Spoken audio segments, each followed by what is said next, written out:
We're going to talk now about changes in matter. Mostly physical and chemical, because those are the two main ones.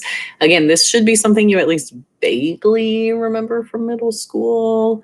It's okay if you don't remember a ton of it, because I'm going to reteach it to you. So let's start with physical changes. A physical change is when you have a change in the form of a substance, but not in its chemical composition. So the identity of the substance does not change. The word identity is the like big thing to worry about.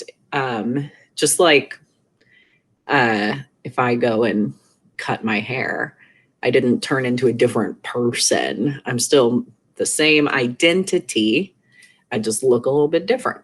The form is a little bit different. That's the idea behind a physical change. There's a change in the form of a substance, not its chemical composition, not a change in what it's made out of. And the identity of the substance does not change. So these could be changes in size or shape. These could be changes in appearance. These could be changes in the state of matter, which would be like what was on that chart on the page we just finished looking at. The page right before this one, this is states of matter right here. So in a physical change, the reactants equal the products. Basically, these are two words we're going to be learning in more detail in a bit, but ultimately, whatever you start with has the same identity as whatever you end with. The start and the end are made out of the same stuff. So there are some examples of physical changes, like common physical changes that we're going to talk about. These are not the only types of physical changes. These are just the common ones. So you can have an expected color change. And here's what I mean by expected color change. Like if I mix together red and blue and that makes purple, that's what I expect. Right, red and blue should make purple if you mix them together. I expect that to be the color change that happens. And that would tell me it's probably a physical change. If I mixed together red and blue and I got green, then I'd be like, oh, something weird's happening. That's not an expected way for the colors to change. Red plus blue should not equal green. And if it does, then you're not looking at a physical change. But red plus blue equals purple, yes, that tracks. That's probably just a physical change.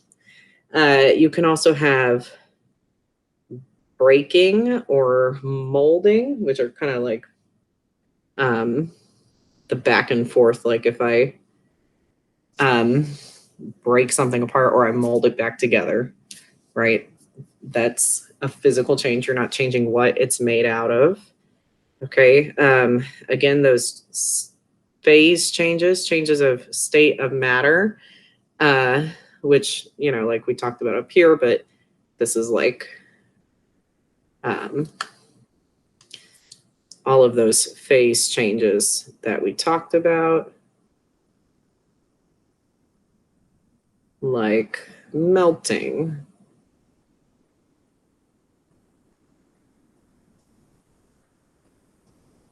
Another example of one of those would be freezing or vaporization. Any of those phase changes, those are examples of a physical change. This says it, etc. That's etc., etc. Mixing, or the opposite, separating. Those are physical changes. And a special type of mixing, dissolving, that's a physical change. Or a special type of separating, which would be filtering. That's a physical change. So like filtering, like coffee. Okay, I don't know if you know how to make coffee. I drink a lot of coffee. I'm very well acquainted with the process of making coffee. You need hot water and you need coffee grounds and you mix them together. But then when you drink the coffee, you don't want to be chewing coffee grounds the whole time. So you filter it. You separate the solid coffee grounds back out from the liquid coffee. That's a physical change. The coffee grounds themselves are still coffee grounds. The coffee is still coffee. You've just separated them by filtering. Let's talk chemical changes back at the top. The change of one or more substances into another substance. This is where the identity of the substance does change. You are getting a totally new thing. It doesn't just look different, it literally is different at the end. So signs of a chemical change, we've got PECB here. I call that please excuse coughs and burps to help you remember it. PECB, please excuse coughs and burps. P is precipitation, which I know. I spelled that wrong. Hold on. Precipitation. There we go. Precipitation. I know you think of rain, snow, sleet, hail. That's not what that means in chemistry. Precipitation is when you form a solid. Okay, that's our P, and please excuse coughs and burps. We've got an energy change for the E, which would mean that all on its own, it gets hotter or colder. Not like I stuck it in the fridge and it got cold, or I put it on the stove and it got hot. This is like I mixed two things together at room temperature and now they are hot or now they are cold. That's an energy change that shows you it's a chemical change. The C is for a color change, and this is the unexpected type. So like we talked about in the other column, if you mix together red and blue and you get green, that's unexpected. That's a chemical change. And then the B, please excuse coughs and burps. The B is for bubbles. Which would be basically any formation of a gas. Usually you're going to see it as bubbles or like fizzing. That's a chemical change. And again, this is like assuming the bubbles were not already there. So you open a can of soda and you pour it into your glass and you can see all those bubbles there, but those bubbles were already there. That's not a chemical change. What would be a chemical change is like when you mix together, if you've ever seen this or done this, baking soda and vinegar, it like fizzes up, it makes a ton of bubbles. That's a chemical change. Chemical changes happen when a reaction occurs. So the reactants do not equal the products. We have, again, some common examples of this. You've got combustion, which is just a fancy word for burning. You've got decomposition, right? Like something is decomposing, it is breaking down or falling apart. The example I think people usually think of is like a fallen log in a forest decomposing over time. That's a chemical change. That's not the only way decomposition can happen, but that is a chemical change. Another example, sometimes you mix together two clear liquids and then they make something like pink. That's an unexpected color change. I would not expect that if I pour together two clear liquids, I get a pink thing, just like out of nowhere. Like if you pour together water and vinegar, it doesn't turn pink. I would be shocked if water and vinegar turned pink. And that's because I don't expect clear things to mix together and make a colorful thing, because that would tell me it's a chemical change happening. We can also have oxidizing, which is a fancy way of saying that something is rusting. Or tarnishing is another word sometimes people use for that. And then formation of light is another one. This is like glow sticks, right? Like when you have a glow stick, you like snap it, and then the two chemicals that are inside that were previously separated, they are able to mix together and they just like start glowing. That's a chemical change. That's not something that would happen if it just a physical mixing was happening. Changes in matter can be written in equation form, and this is where we're going to talk some more about those words reactant and product. A reactant is a substance before a change. It's on the left side of what we call the yield arrow. A product is a substance after a change, and it's on the right side of what we call the yield arrow. This is the yield arrow right here. Whoops, that W had too many parts. That's okay. This is your yield arrow right there. It means that this is like what is being made here. So I know when you're driving, that's what people always think of when they hear the word yield. And the word yield when you're driving could mean like slow down or stop or wait your turn.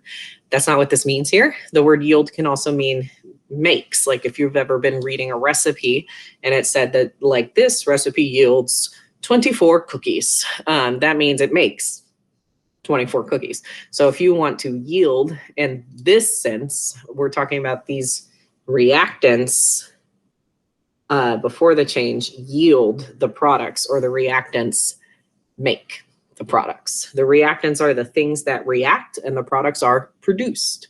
So the reactants are what you have at the beginning, and it says to circle the reactants. So here's my two reactants. Actually, I should have included, there we go. And it says to square the products. So here's a product, here's a product. Okay, let's try some practice. We're going to identify each of the following as a physical change or a chemical change. Explain your answer by identifying keywords that lead you to that answer. So for instance, a popsicle, which is basically a mixture of water and sugar, melts in the heat of the Texas summer. You've got water and sugar, glucose, reacting, or at least at the beginning, and then at the end you have water and glucose being produced or existing at the end. So the first way we need to answer this question is we need to think about, does the identity of the substance change? The popsicle started out made of water and sugar. After it melted, was it still made out of water and sugar? And if we look, the reactants and the products match each other. So the identity did not change. And if the identity did not change, then this is a physical change. We have some keywords that help us to recognize that. One thing we could look at is that the reactants equal the products. But honestly, the easier thing for me is just if I read this, that word melts right there, that's a key word, because melt is the key word. That's a phase change. And if we look back at our notes at the previous page, oh, right, phase changes like melting, that's a physical change. Let's look at the second one. You burn magnesium and oxygen using a Bunsen burner flame to form magnesium oxide. Is this a physical or chemical change? And what keywords help you explain your answer? So again, you ultimately have to ask yourself, does the identity of this substance change? If I look, I can see I'm starting with two reactants. One of them is the element magnesium, and then the other, sorry, I'm trying to write an E, and I just didn't write it small enough. This is the element, E for element magnesium, and the element oxygen. At the end, if you look, this is something with two capital letters. That makes this a compound. So did the identity change? Yeah, because we started with two elements and we ended with one compound. That's an identity change. And if the identity does change, this is a chemical change. There are some keywords to help us explain our answer. First of all, we could say the reactants do not equal the products. Do y'all know the not equal sign? I just drew it. An equal sign with a slash through it, that means it is not equal. The reactants do not equal the products. My handwriting is getting so sloppy. And the more obvious to me keyword would be that word burn right there. Burn. That, remember, we have a fancy word for burning. That fancy word is called combustion. And that was an example of a chemical change. So that right there tells me this is a chemical change. That's the key word I could have looked for the whole time. And you can even write yourself a little note being like, hey, remember burn? We have a fancy word for that. It's combustion, but burn. Burn's all you need. Give me that keyword, burn. Okay, there are several more problems here that you need to attempt yourself. And there will be a way for you to check that work. But because I'm recording this in July, I do not know what that way is yet. So look for an announcement on Google Classroom or Schoology or something. But I promise there will be a way for you to check your work on those and or possibly even submit it. I don't know, because again, right now it's July, but you'll figure it out. I'll tell you in the future. Future me will tell future you or current you. That's confusing.